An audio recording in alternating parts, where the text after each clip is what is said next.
하나님 말씀 로마서 15장 14절 15절 되겠습니다. 내 형제들아 너희가 스스로 선함이 가득하고 모든 지식이 차서 능히 서로 권하는 자임을 나도 확신하노라. 그러나 내가 너희로 다시 생각나게 하려고 하나님이 내게 주신 은혜로 말미암아 더욱 담대히 대략 너희에게 썼노니. 오늘 14절 말씀은 로마서의 종결부가 시작되는 부분입니다. 이제 말씀을 본론 부분을 정리하고 이 말씀을, 이 편지를 왜 사도 바울이 쓰게 되었는지, 그리고 이걸 통해서 사도 바울이 그들과 서로에게 어떤 유익을 가져다 줄 수 있는지 이제 편지를 보면서 그렇게 정리를 하고, 마지막으로는 많은 사람들의 이름이 나오면서 서로를 소개하고 인사시키는 그런 부분으로 이 편지를 마무리하고 있는 것입니다. 14절에 형제들아 너희가 스스로 선함이 가득하고 모든 지식이 차서 능히 서로 권하는 자임을 나도 확신하노라 하고 말씀하고 있죠. 이미 로마 교회는 사도 바울이 보기에 괜찮은 교회였다는 것이죠. 그래서 첫째로 선함이 가득하다고 나와 있습니다. 여기서 말하는 선함은요, 그냥 태생적으로 말하는 선함을 얘기하는 것이 아니라 성령으로 말미암아서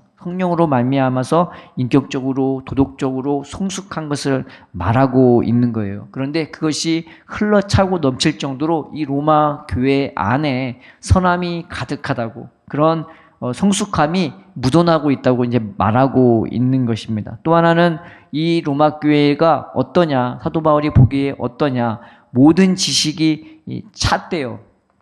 여기서 말하는 지식이라는 그저 이론적인 것을 말하는 것이 아니라 이게 행동을 강조하는 지식이 되는 거예요. 그래서 내가 뭔가를 듣고 보고 확실히 깨달아서 그것이 내 말과 삶에 변화를 갖다 주는, 또 내가 받은 그 지식대로 그렇게 살고 있는 것을 말하고 있는 것입니다. 그런데 그것도 차 있대요.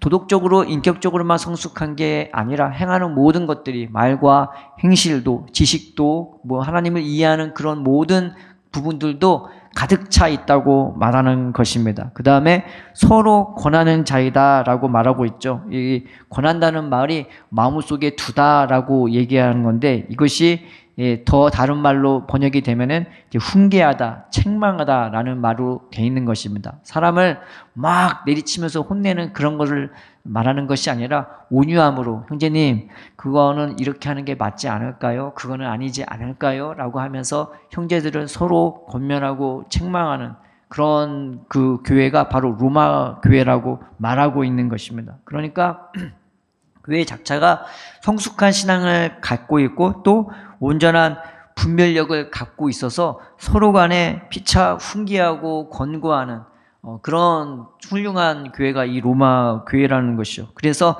나도 확신한다고, 이 나도라는 말을 써서 강조를 하고 있단 말이죠. 그런 교회인 것을 나도 역시 확신한다고 말하고 있는 것입니다. 그럼에도 불구하고 이 사도 바울이 이 편지를 쓴 이유를 15절에 말하고 있죠. 그러나가, 이 말이 원래는 그럼에도 불구하고 라는 말로 이제 다른 성경에서는 번역하고 있습니다. 내가 너희로 다시 생각나게 하려고 하나님께서 내게 주신 은혜로 말미암아 더욱 담대히 대략 너희에게 썼다고 나와 있죠. 그럼에도 불구하고 이 편지를 쓴 이유는 뭐냐, 어떤 부분을 이 로마 교인들에게 가르쳐주고 싶었대요. 그래서 대략이라고 나와 있는데 이것이 대략, 대충 이런 뜻이 아니고 어떤 부분에 대하여서, 어떤 사도 바울이 알고 있는 일정의 어떤 부분에 대해서 사도 바울이 담대하게, 매우 담대하게 이 편지를 썼다고 나와 있습니다.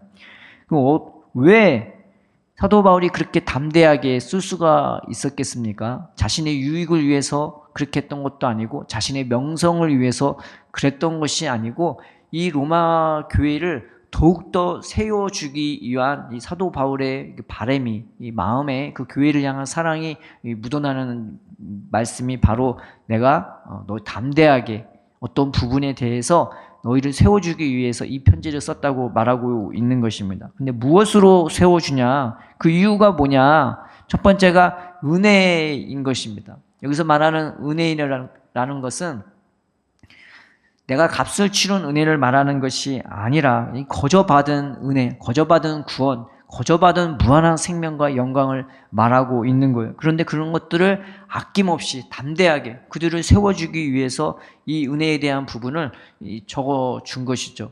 어떤 사람들이 요리를 발명했다고 쳐봐요. 그러면 대부분 자기 유익을 위해서 이 요리를 내놔도 요리 비법을 가르쳐주는 데는 없거든요. 어떤 신약을 발견하거나 어떤 물건을 발명해도 그 물건의 도면이나 설계도는 이 물건을 파는 사람만 갖고 있지, 이것을 물건을 사는 사람한테 이 도면과 설계도를 주지는 않는단 말이죠. 그런데 이 사도 바울은 본인이 갖고 있는 모든 은혜를, 모든 생명을 아낌없이 나눠주고 있는 것입니다. 하나님의 은혜가 그래요. 세상 것은 나만 갖고 있어야지, 나 이거 갖고 떵떵거리며 살아야지, 그렇게 자기 자신의 것들을 붙잡고 그거에 매여서 살아가는데, 은혜는 내가 아무리 줘도 더 부어주시는 은혜가 있기 때문에 이 은혜를 나눠주고 싶고 말해주고 싶고, 그렇게 타인의 이 은혜를 알기를, 타인이 이 은혜로 말미암아 세워지기를, 더 나아가서 나보다 더 잘 되어도 그것 때문에 기뻐하고 감사할 수 있을 정도로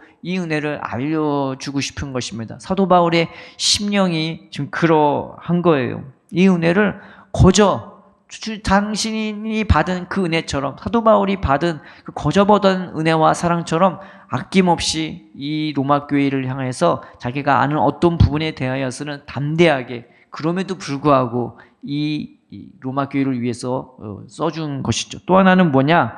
다시 생각나게 하라는 것입니다.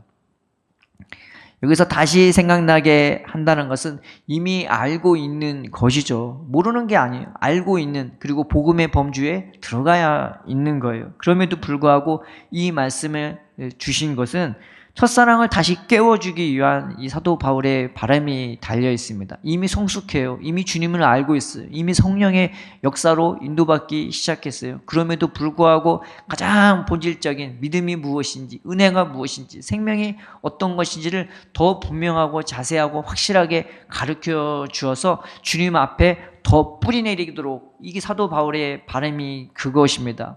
신앙생활이 하다 보면은 어쩔 때는 사춘기가 오기도 하고 어떨 때는 권태기가 오른단 말이죠. 그러면은 나도 모르게 분명히 신앙생활 하는데 어느 순간 본질을 잃어버리고 뿌리를 잃어버릴 때가 있어요. 그래서 열매는 있는 것 같은데 속이 빈 것 같은, 그러니까 예배만 남고 형식만 남는 경우가 많이 있을 수가 있단 말이죠. 이제 그런 것을 피하기 위해서 이 사도 바울이 이 편지를 써줌으로 그들이 받았던 은혜와 사랑을 다시 부릴 듯하기 위해서 이 편지를 적어준 거고, 또 하나 다시 생각나게 한다는 것은 더 확실하게, 더 분명하게, 더 명확하게, 더 충만하게 하나님의 은혜와 사랑 안에 거하게 하려고 이 말씀을, 이 편지를 적어준 거고, 또 하나는 다시 생각나게 한다는 것은 늘 새롭게, 더 새롭게 하나님의 은혜와 사랑 안에 거하도록 하기 위해 이 편지를 써준 것입니다. 우리는 그러한 사람이 되었으면 좋겠습니다. 늘 하나님 안다고, 나 하나님 알아